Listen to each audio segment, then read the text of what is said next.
আসসালামু আলাইকুম, কেমন আছেন সবাই? আলহামদুলিল্লাহ আমরা ভালো আছি। আর একটি নতুন ভিডিও নিয়ে হাজির হয়ে গেলাম। তবে আমার একটু ঠান্ডা লেগেছে, যার জন্য আমার ভয়েসটা একটু অন্যরকম লাগছে, অবশ্যই ক্ষমা করবেন। আমার তো অনেকদিন পর আপনাদেরকে ছাদ বাগান দেখানো হয়নি, তাই আর কি মনে করলাম ছাদ বাগানটা আপনাদেরকে ঘুরিয়ে দেখাই। দেখতেই পাচ্ছেন কত সুন্দর বেগুন গাছ, মরিচ গাছ এবং আমি অল্প কিছু ফুল গাছ লাগিয়েছি। আর দুইটা মাত্র পুদিনার ডাল লাগিয়েছিলাম, সেখান থেকে অনেক সুন্দর পুদিনা হয়েছে আমাদের।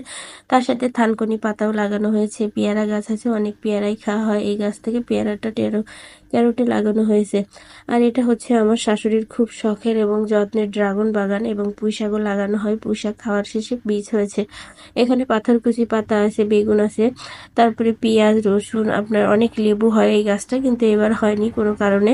তার সাথে আদা গাছ আছে, এবং দেখেন বেগুনের চারা কত সুন্দর। বিশ্বাস করবেন না, অ্যালোভেরা গাছে তেমন কোনো যত্ন করা হয় না, তারপরে অনেক সুন্দর অ্যালোভেরা হয়।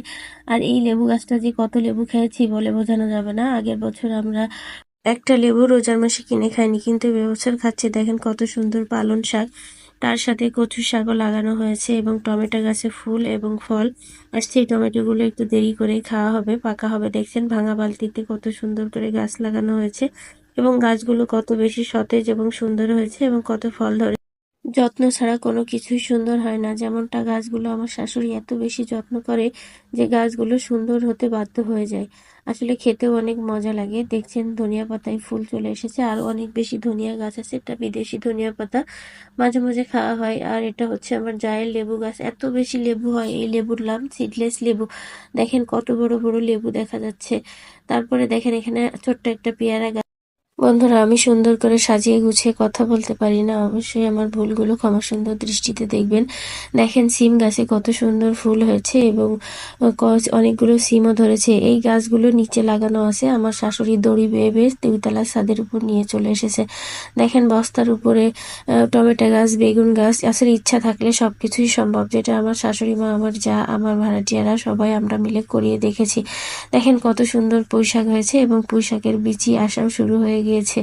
আসলে আপনি নিজে হাতে লাগানো সবজি খেতে যে কি মজা, সেটা যে লাগায় সেই বুঝবেন। দেখেন আমার শাশুড়ি ভাঙা হাঁড়ি পাতিল বস্তা বস্তি কোনো কিছুই আর ফেলে রাখে না, সেগুলোর ভিতরে আমার।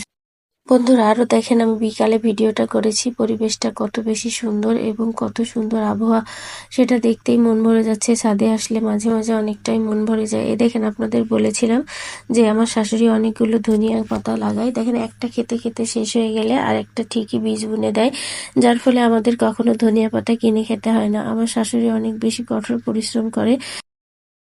বন্ধুরা, ভিডিওটা ভালো লাগলে লাইক, কমেন্ট, শেয়ার করবেন। ধন্যবাদ।